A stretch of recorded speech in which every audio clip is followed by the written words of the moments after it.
No Jumper, coolest podcast in the world. And today I'm happy to be with someone who I first interviewed all the way back in 2016, 600 Breezy. How you doing, bro? Man, what's up, bro? How you doing? Man, I'm feeling good, bro. It's been a while. Good. Yeah, it's been a while. And you had a very hectic couple of years. Yeah, bro. I damn near just did 2 years in the joint. So looking back at that first interview, where would you say that you were in your life at that point? I think right then and there, it was like I was trying to find out what I was doing.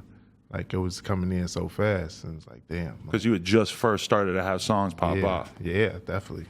So it was like, shit, like, I can't go nowhere. Everybody know me. I got to start doing this different.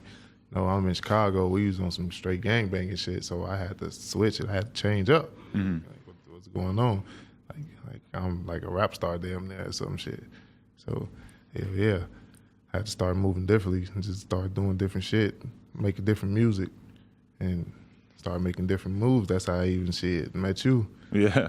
So, but you came up making like super aggressive content. Obviously, you were coming from a very, very street background. Yeah. I was, yeah. To say the least. I was violent. Yeah. I was violent than a motherfucker.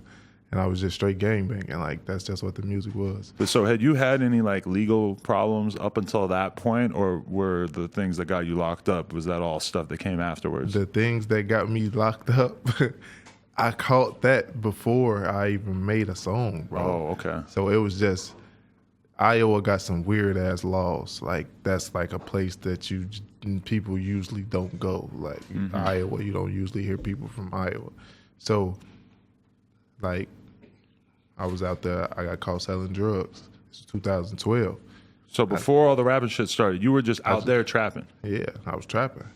And how the fuck you end up in Iowa? Being from Chicago, that's quite a trek. Because it's like, that's the state next to us. You know what I'm saying? And it's not a big city. They can't, like, we get drugs cheaper over there, and we take it there and make more money. Everybody in the world.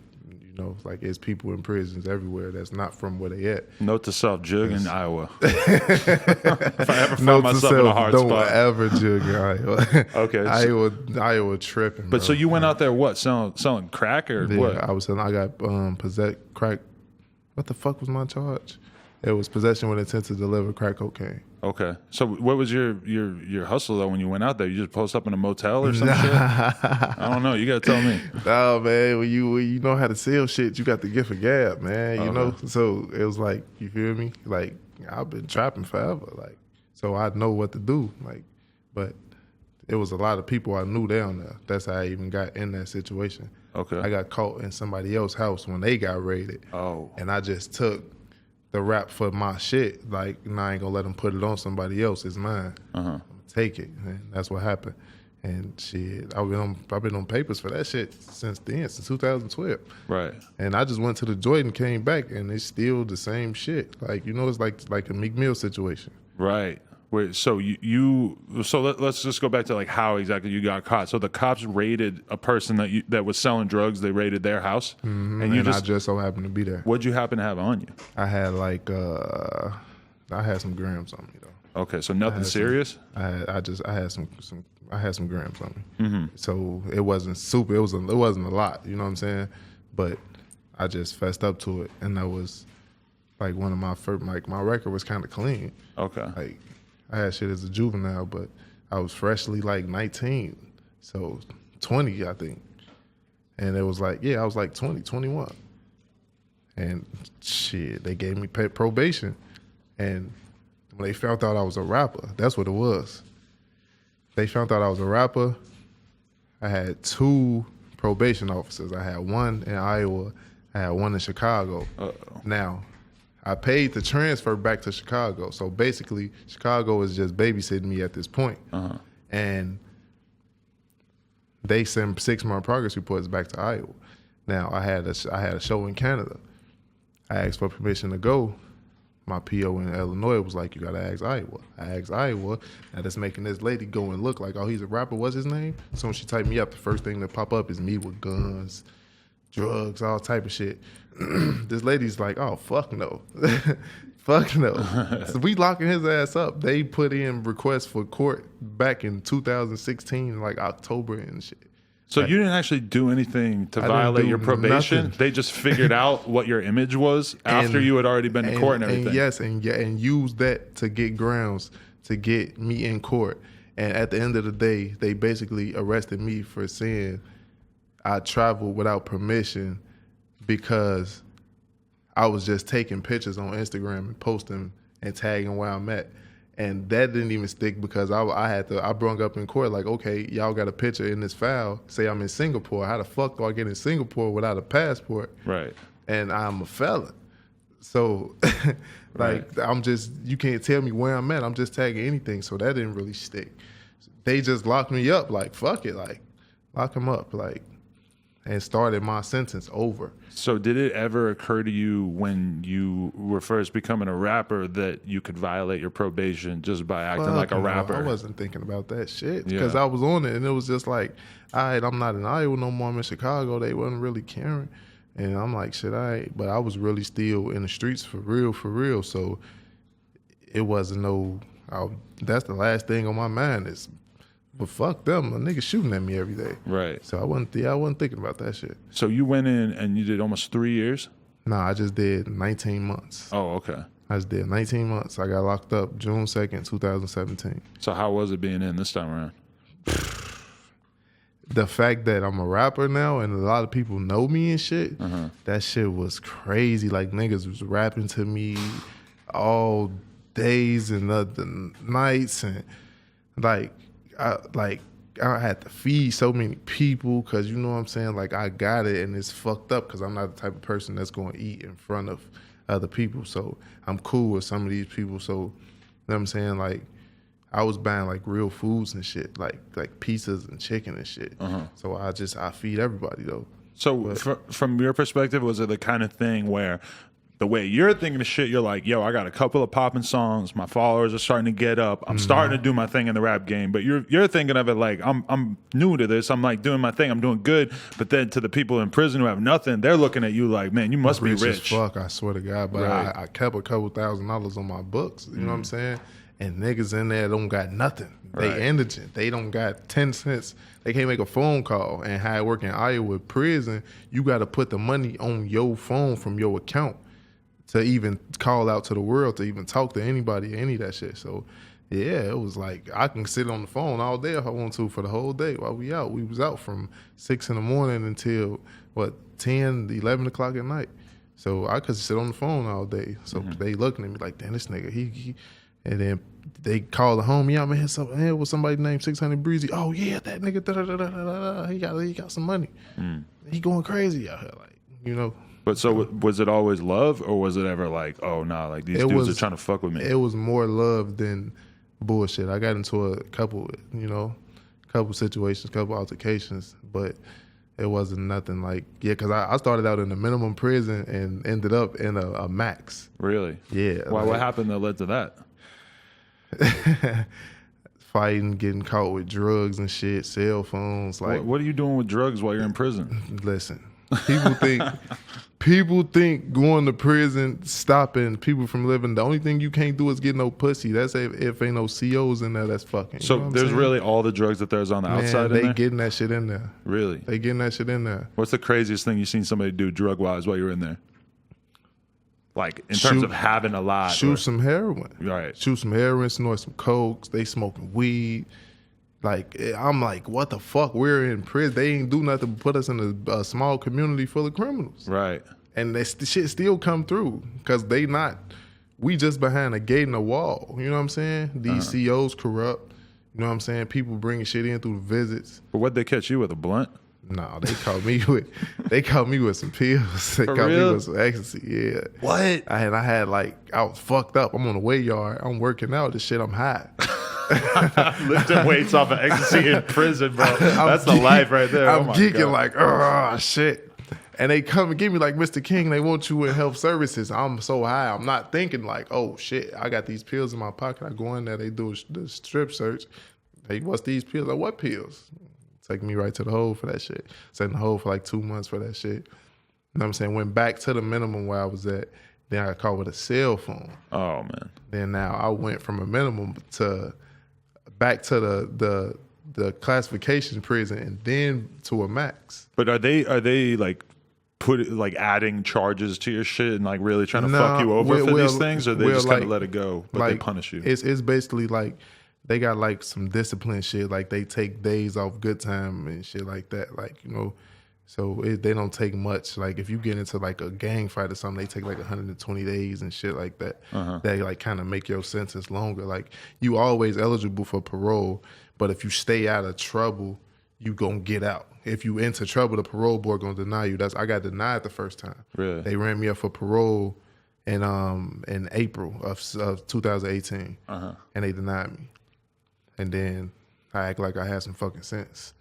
And then they brought me back. I did some classes and shit, and they approved my parole and shit. The mental image of you geeking, working out in prison is like too much for me to handle. Like that is so fucking like, crazy. It's fucking crazy. Like You must have been bored as shit. What?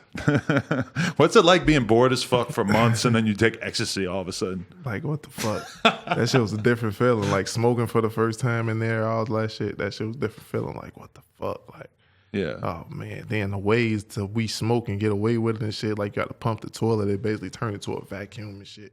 Like we got to smoke and blow it into the toilet and shit. Right. Like people don't understand. You got to go to prison and know. Like that's why a lot of people be like, oh, I don't give a fuck. Yeah. Like I'm not cool with that shit though. I like pussy and I like my kids and shit. You know what I'm saying? Oh, so you're not one of these dudes that like it's their goal to be the king of the jail. Fuck no. Right. You can't do nothing with that shit. That shit they controlling you when you can do this and when you can do that. It's just people. I feel like it's them COs and shit, people who been bullied all their life and now they want to work here just to, you feel me, just be like, oh, you can't do this and you do that and get the fuck that they can mace you and try to beat you the fuck up and shit, knowing if you catch them in the real world, what's going to happen, you know what I'm saying? So yeah, that's crazy. Yeah. All right, so what were the circumstances involving you getting out? Shit, basically they told, when they denied me the first time, they basically told me to do like a class called Thinking for a Change, like, you know, and I completed that shit. I did like 3 months of that shit, completed that shit, and they granted my parole, and I came home. So, shit, same shit. Same shit. What was the first thing you did when you got home, or what was it like taking that first step outside? Nah, man, that shit was crazy. I'm not gonna lie, that shit was crazy because it's like, me just walking out that door after 19 months and not knowing what the hell going on, I'm like, damn, I just got out for real, like for real. And shit, I got out. The first thing I did, I put an EP out, 7 songs called The First 48. So what, you got out and just went right in the studio? I went right to the studio. I couldn't move at first because you got to wait till they come and see you and shit like that. Right. And let you know what your stipulations is. I'm a non-violent offender, so I can do really. Well, I can just stay out of trouble, you know what I'm saying? Right. So I put the studio downstairs, hooked it up in the basement and shit, got in there, dropped 7 songs, like 30-something hours, put that shit out. When you're locked up, are you thinking about rap? Are you thinking about lyrics? Yeah, like sometimes it's difficult as fuck. Like sometimes shit just come to my head, so I just wrote it down. I kept notebooks by me. Like I still got notebooks full of shit I haven't even put on wax yet that I have to do that. I plan on doing that, but like when you in there, like sometimes you feeling okay knowing the situation at hand. You know what I'm saying? Like when you a short time and you know you gonna get out, you feel better than most people who got 30 and 40 years or 17 years and they know they got some time and shit. Because if you're sitting in there for like, 10 plus years, you got to be kind of like going in and out of the state of depression of just thinking about how shitty this situation is. Whereas in your situation, you could still kind of be a little bit happy because you know it's not going to be forever. Yeah. Because with me, it was like I basically, when they revocated me, they basically sentenced me to 1 to 4 years. Okay. So that means then that as you do a year and you're eligible for parole in between that time. Could have, if I could like kept fucking up and fighting and getting caught with shit and shit like that, I could end up doing the whole 4 years. You know what I'm saying? Right. But you know what I'm saying? They let me out. So, but yeah, it's like shit. Like I was writing a lot of shit. I got notebooks full of shit at the crib, but sometimes you just can't think about that shit. Like You like, damn, fuck that rap shit. I'm in here. I don't know what's going on. Right. You know. And does it feel weird because like rap moves so fast at this point that you being gone for a year and a half, like you and this shit changed like a motherfucker. Like, you missed 6ix9ine coming out and 6ix9ine getting federal charges. Listen, I'm hearing about 6ix9ine the whole time I'm locked up. Like, who the fuck is this nigga? I see him on TMZ. I'm this colorful hair. Who the fuck is this? Like, that's what gangsterism is now. Oh, come on, bro. Come on, bro. I never seen a gangster with a motherfucking. He looked like some type of, I don't know if that was a like a 7th Super Saiyan, like another level. Definitely an anime character like, of some sort. You know, like how they had Gotenks and shit, and like you can merge a lot of them together and make him like that shit look. That's not gangster, bro. Yeah, when he came at Chicago, I was just thinking while you were talking earlier, I'm like, when he came at Chicago, if you were out, shit, you would have been the king of World Star saying, hey, you pull up to my block, motherfucker. You know, listen, I be trying to change my ways sometime, bro. But that situation would have brought me back so far because I would have knew where he was at. I'm different than a lot of the motherfuckers in Chicago. I would have found him. Hotel. You would have been the one dude at O Block at 5 a.m. when he pulled up.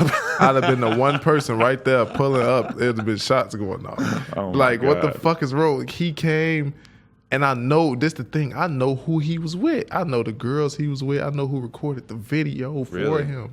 So this is what I'm saying. Like, it would have been so much different if I was out. Wow. But me being in New York so much, me and him would have rubbed shoulders, and I would have been like, bro, just chill on that shit for real. Like, right. You know what I'm saying? Because, you know, I done been in situations out there. It's like, it could get serious. Right. I'd have just let him know, like, do your music shit, bro, but don't try to come, you know. But do you even, when you're locked up, are you even trying to pay attention to that kind of thing? Or are you trying to not pay attention because it's like, if you know that you can't even really comprehend it, you can't hear all the music, you can't know about all the news, so you might as well just kind of back off, right? Yeah, because they got like MP3 players and shit, but they only had like albums. So, you know, the world of music is mixtapes right now. So, right. You know what I'm saying? It was a lot of shit I was missing, but I still wanted to, like, I watched TMZ every day when I was in jail, like, just to, like, I had to stay in tune and at least know what's going on. I stay on the phone a lot too. Connection, so, yeah. I got to still know what's going on. I ain't gone forever. It's just a little time, you know? Once you still start sitting and you see them seasons start passing, this shit gonna knock this out, get right back to the world. So, right. Yeah, hell yeah. I had to stay in tune with everything that was going on. So what's the past month been like? Man, bro, it's like it's been hectic than a motherfucker. I'm making terrible decisions. What do you mean? I can't say too much because bitches are gonna be watching this, but I'm making terrible female decisions and shit. Really? Terrible. It kind of looked like you had a girlfriend. What you want to tell me about that? Yeah, that's what that is now. Like, now I'm not making terrible decisions. Oh, so now it's good. Yeah, now it's good. Okay. We ain't gonna say too much, but yeah, that's what that is, though. Okay. So did you have a girl that held you down while you were locked up? Man, listen. But listen, like, females do dumb shit when you away, and you know. But me being who I am, I heard about everything. I knew about everything, so I wasn't. Listen, I can't even say nobody held me down though, because I had my own money. Right. You know what I'm saying? So they ain't have to put money on their phone or put money on my books, and no female I was talking to had to do that shit. Like, I did that shit. You know what I'm saying? And I can't really say hold down shit, but people answered their phone. They was around, you know. People sent pictures and shit like that. How's your mentality about your life and about your career? What's changed over the past couple of years since you went in? I mean, like, shit, I don't really know. Like, I came out of jail. I'm still observing shit. So I just know I'm not, like, as loose as I used to be. You know what I'm saying? Like, on some just wilding out type shit. You know, everything gotta be strategized. Everything is a game of chess. So I gotta make the right moves and shit. Right. So just you feel me?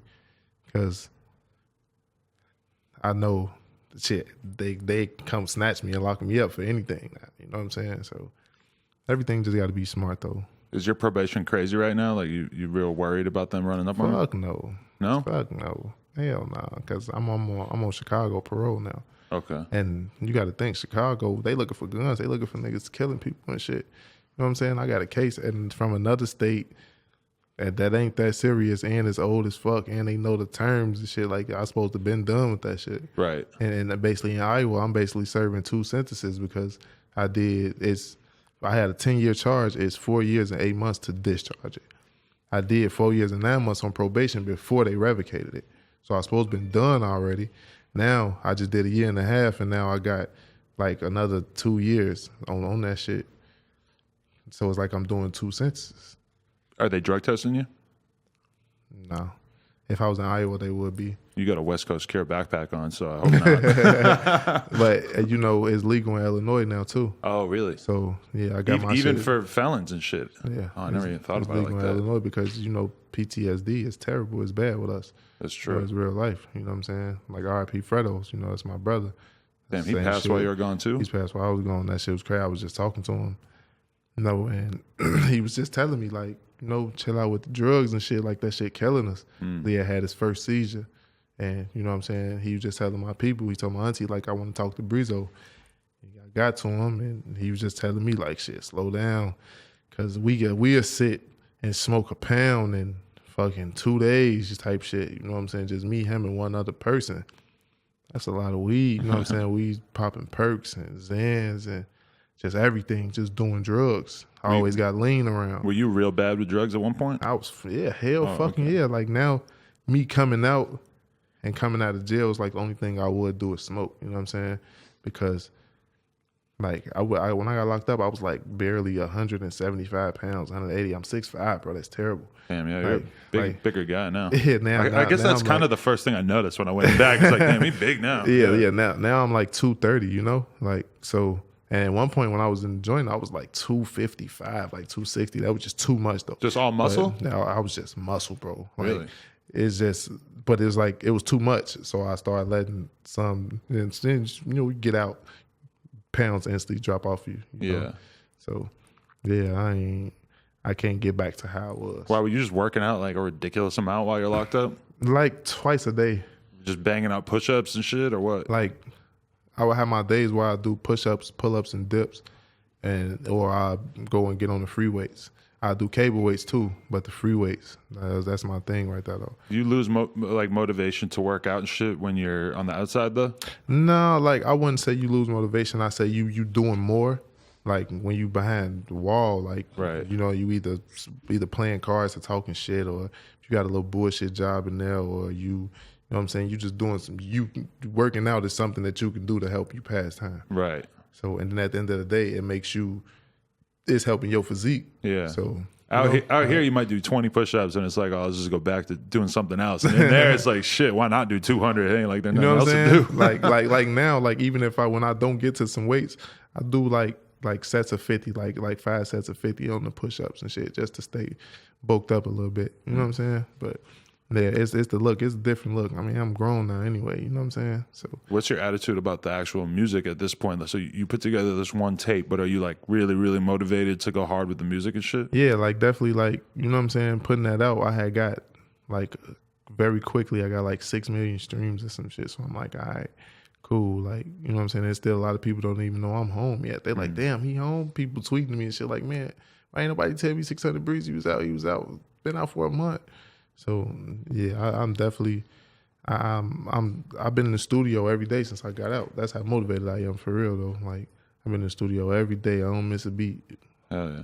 Every day. Do you feel like and were you worried about people forgetting about you? Like from a fan perspective and shit while you're locked up? At one point you going to think like that. You know what I'm saying? Because it's like, damn, like you putting in all this work, and if you out of sight, out of mind for so long, people will forget.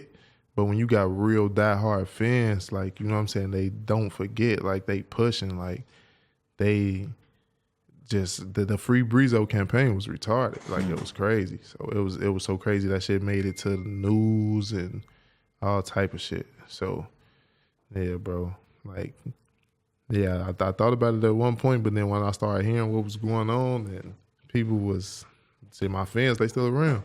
that shit, I got new fans too. Definitely.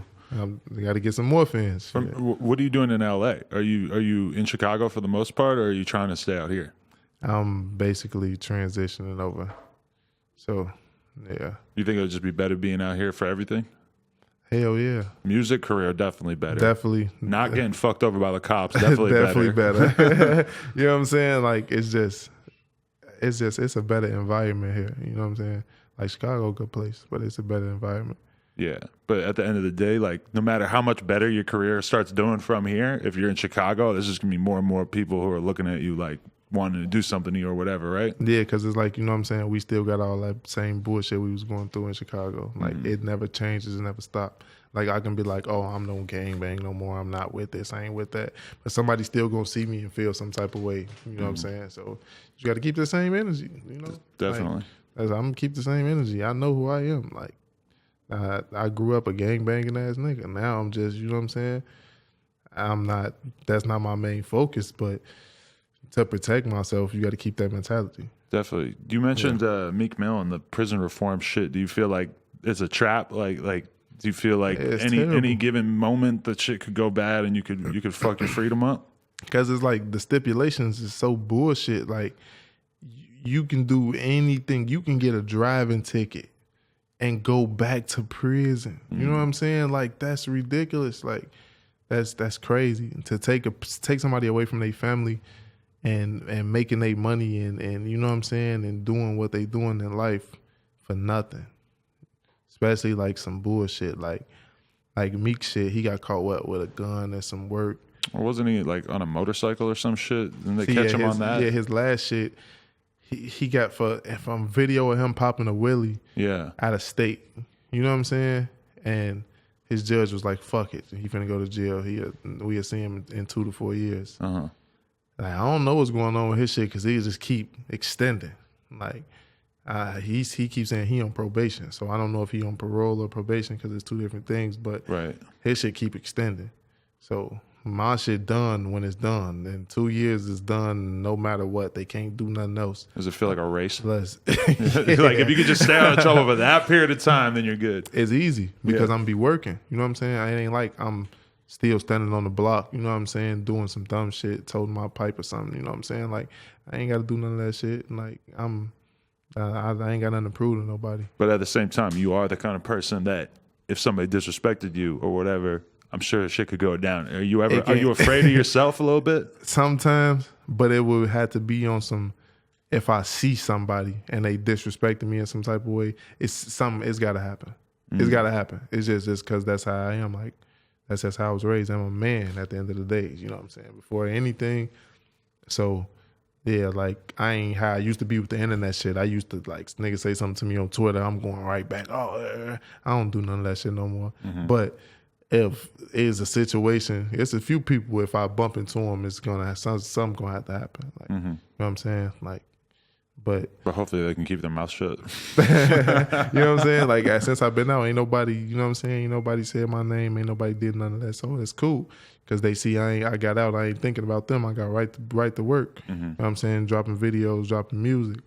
That's it. That's what I'm on. So, you know what I'm saying? They stay out my way. I stay out theirs. And, you know, we keep it smooth, keep it cordial. Definitely. That's about it. Anything else that has been going on in your life that besides the whole prison shit that you're excited about, or anything good going on?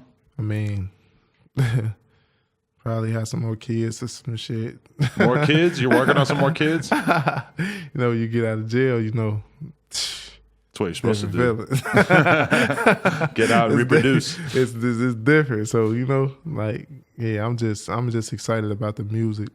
Like, I've been recording so much, so it's just like, I don't know. You know what I'm saying? Like, my nigga Fredo told me, like, shit, when I get out, it's going to be just like riding a bike. It's going to be, you know, and that's how it is. It's like you pick that bike up and start pedaling. Yeah. Yeah, so, yeah, I'm just excited for 2019. When Fredo told you to stay away from the drugs before, did it mean anything to you, or do you think about it differently now?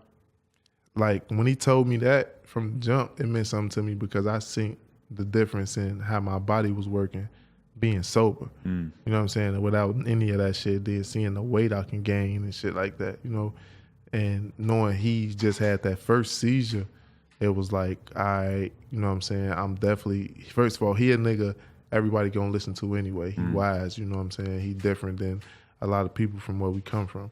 So just hearing that from him, and I'm locked up. He reaching out to my people like, man, when you talk to him, call me. I want to talk to him. Cause he know, you know what I'm saying? He just was thinking about me. Like, shit, I do drugs how he do drugs. So, you know what I'm saying? Yeah, that shit, it meant a lot. It meant a lot for shit. It's fucked up. That was our last conversations, but it's like, damn, that shit really killed him though. So like, I don't fuck with that lean. I used to fuck with that shit. Like, I think the first No Jumper interview, I came in with lean and everything. Yeah. I had just a bag full of drugs. Like, that's just how I was moving. Like, that's just. It's weird because normally, like, if people come in and do an interview where they're all fucked up or they have lean or they're talking about doing perks or whatever, it's always like, I'll see them like a year or two later. And like, it's just, people don't usually stay on that level for that long because it is hard to stay on that level. Like, it's at some point, something's going to happen. Yeah, because that shit, you start feeling it. You start feeling that shit wearing and tearing on your body. Like, what the fuck? Like, that shit was fucking my kidney up. I had kidney stones and shit. Like, and pissing that shit out, that shit, like, death. I didn't know you could get kidney stones from lean. That's fucked up. Man, what? I've been hearing people talk about kidney stones my whole life and how it's like fucking shooting glass out of your penis. I'm really not trying to do that. Man, I swear that shit look like crystals coming out your shit. Like, and that shit hurt. It got to pass through. So, and the best thing you can do is keep drinking water and drown yourself with water so we can try to dissolve it, but that shit got to come out, and it's gonna come out. Anytime I ever been drinking lean, I always had like a fucking gallon of water with me, and my friends would be laughing at me like, "Why you got a gallon?" Yeah, see, I was drinking my shit in vitamin water. Yeah, so, you know, just to get that taste. But yeah, I'm done with that shit, man. That's cough medicine. That shit sitting on, and we ain't supposed to be taking that shit like that. it's all bad. It's just gonna make you get less done, get less work done, be able to work less. Definitely. Like, I'm more energetic without all that shit too. So, yeah, it's been like, shit, they only catch me smoking. That's it. Hell yeah. That's it. Yeah, I'm done with that shit. Well, shit, bro. I'm glad you're back, and your mental state seems like very on point. You're ready to make the right moves. I'm good. Like, that shit, that was light shit, man. I'm a street nigga.